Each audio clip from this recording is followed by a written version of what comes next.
Front పార్ట్లో cup shape మీకు రౌండ్గా కావాలా, షార్ప్గా కావాలా, ఎలా స్టిచ్ వేసుకోవాలో చూద్దామా ఫ్రెండ్స్. ఇక్కడ డాట్స్ని నేను మార్కింగ్ చేశాను కదా, సేమ్ మార్కింగ్ ఇంకొక క్లాత్ కూడా ఇలా నీట్గా ఇంప్రెషన్ వచ్చేలా హ్యాండ్తో ప్రెస్ చేసాము అంటే సెకండ్ క్లాత్ మీద ఇంప్రెషన్ నీట్గా వస్తుంది.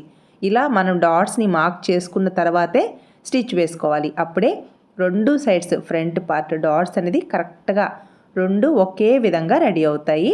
మీకు కప్ షేప్ రౌండ్గా కావాలి అంటే కొంచెం ఇలా కర్వ్ షేప్లో స్టిచ్ వేసుకోండి. లేదు కూసిగా కావాలి అంటే క్రాస్గా స్టిచ్ వేసుకోండి.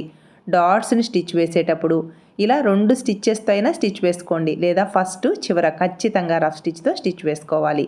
నెక్స్ట్ రెండో డాట్ కోసం పావించి ఖర్చుతో క్లాత్ని కరెక్ట్గా మధ్యలోకి ఫోల్డ్ చేసి ఫస్ట్ చివరికి రఫ్ స్టిచ్ వేసుకోండి.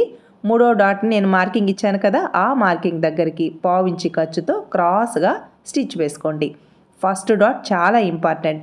మనం ఫస్ట్ డాట్ని ఎంత కరెక్ట్గా స్టిచ్ చేస్తామో ఫ్రంట్ పార్ట్ కప్ షేప్ అంత నీట్గా ఉంటుంది. సేమ్ ఇదే విధంగా సెకండ్ సైడ్ ఫ్రంట్ పార్ట్ను కూడా స్టిచ్ వేసుకొని రెండు ఫ్రంట్ పార్ట్ హైట్ చూసుకోవాలి. ఫుల్ వీడియో ఛానల్ నేమ్ క్రింద ఉంది, చెక్ చేసుకోండి. Please subscribe.